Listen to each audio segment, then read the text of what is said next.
जम्मू आ गए, दिल्ली आ गए, अलग अलग जगह पे आ गए, और अभी सरकार उनको करेगी प्रिजन सेटअप। मेरी बात समझ गए क्या? सबके साथ मर्डर हो जाता है क्या? सारी बहुएं जला के मार दी जाती। अब देखो यहाँ पर दो केस लॉज है। पहला है हमारा Bhuwoni Sahu versus King Emperor. This is a case of 1949 Privy council.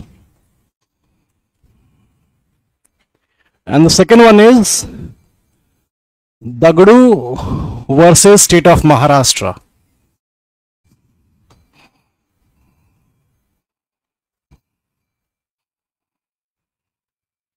ठीक है, this is a case of 1977.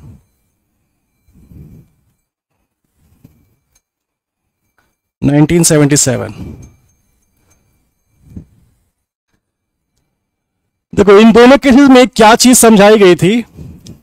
ये वाला केस तो शायद बताया था ना लास्ट में, Dagdu versus state of Maharashtra. नहीं बताया था, ओके, नाम बताया था बस, किंग। ओके, देखो यहां पर इन दोनों केसेस में क्या समझाया गया था कि जो अकॉम्प्लिस है उसकी टेस्टिमनी को हम लोग कितनी वेटेज देना चाहिए। What should be the weightage of the testimony of the accomplice? क्या होना चाहिए, कितनी वेटेज देनी चाहिए।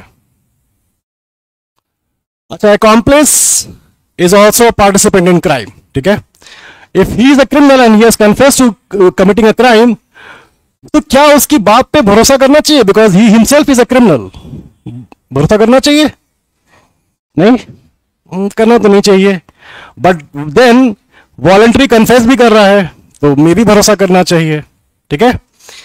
बट एक चीज और हो जाएगी कि एक अकॉम्प्लिस है और जो दूसरा वाला अकॉम्प्लिस है जो को एक्यूज्ड है, ऐसा हो सकता है कि ये कन्फेस तो कर रहा है लेकिन ऐसा कन्फेशन है जिसमें कि वो ज्यादा ब्लेम इसके ऊपर डाल रहा है और अपने ऊपर वो कम ब्लेम डाल रहा है, ठीक है। दिस इज नेचर कि हम लोग ऐसा करते हैं कि कन्फेस कर लेते हैं लेकिन पूरी चीज कन्फेस नहीं करते। जो कम वाला है, जहां पर कम सेंटेंसिंग होगी, वो मैं ओन कर लेता हूं, जो ज्यादा वाला है वो उसके ऊपर डाल देता हूं, ठीक है। अकॉम्प्लिस की टेस्टिमनी को कोर्ट जो है वो हमेशा ही सस्पिशन से देखेगी, ठीक है।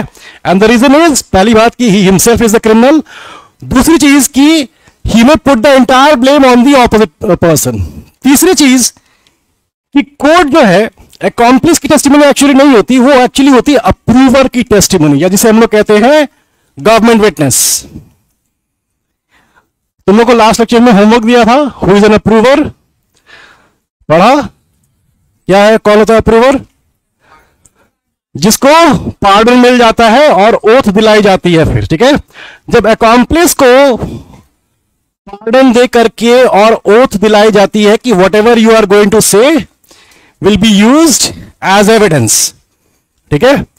Then the accomplice after the pardon and oath he becomes the approver, ठीक है। नया वाला BNFS में कितना 341 है, 343 है, पुराने वाले में 306 था। पार्डन करके देते हैं हम लोग, ठीक है।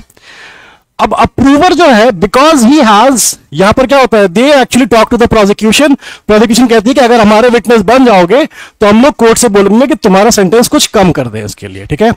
सो अप्रूवर की टेस्टिमनी को हम लोग सस्पिशन से इसलिए भी देखेंगे क्योंकि अब वो गवर्नमेंट का सपोर्ट कर रहा है और उसे पता है कि मुझे गवर्नमेंट का सपोर्ट तभी मिलेगा जब मैं कुछ सब्सटैंशियल बताऊंगा, ठीक है।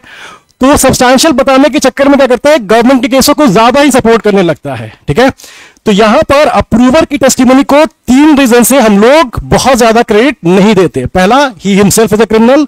दूसरा, सारा ब्लेम डाल देगा अपोजिट पार्टी पे। और तीसरा कि वो गवर्नमेंट के केस को ज्यादा ही सपोर्ट करने लगता है। इसीलिए हम लोग कहते हैं कि अप्रूवर की जो अनकोरॉपरेट टेस्टिमनी है उस पर कन्विक्शन नहीं होना चाहिए। You should always look for corroboration, आपको और एविडेंस भी वहां चाहिए होंगे। और ये जो चीज हम लोगों ने डिस्कस की है, हाँ, सरकारी गवाह, यही दो केसेस में यही चीज समझाई गई थी जो हम लोगों ने अभी डिस्कस की। इसे लिखो जरा। It was held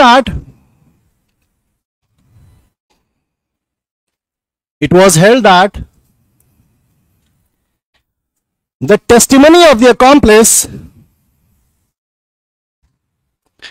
the testimony of the accomplice should be looked at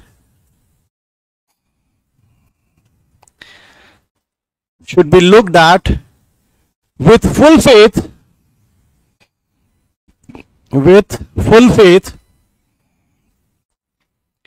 as he knows the full details,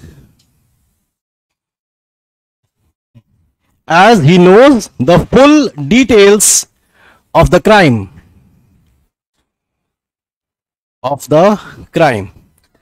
However, there are chances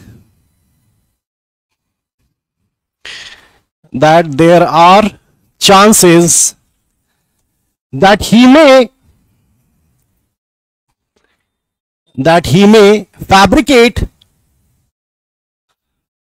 fabricate and concoct the theory,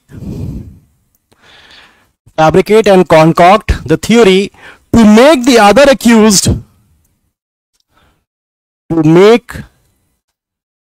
other accused more implicated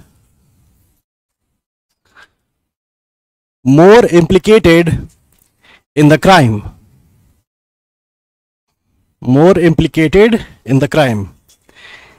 It is expected of him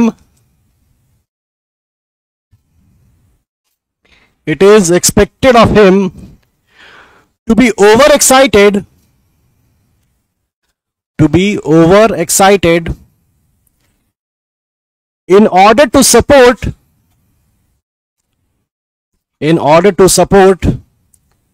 the prosecution,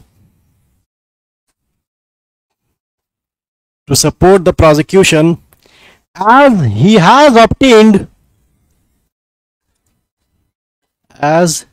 had obtained the pardon from the court.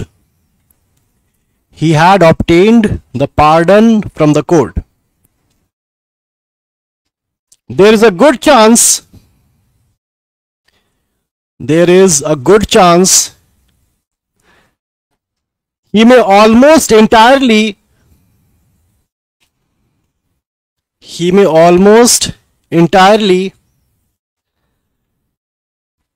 shift the blame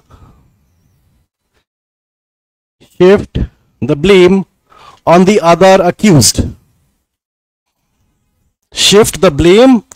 the other accused.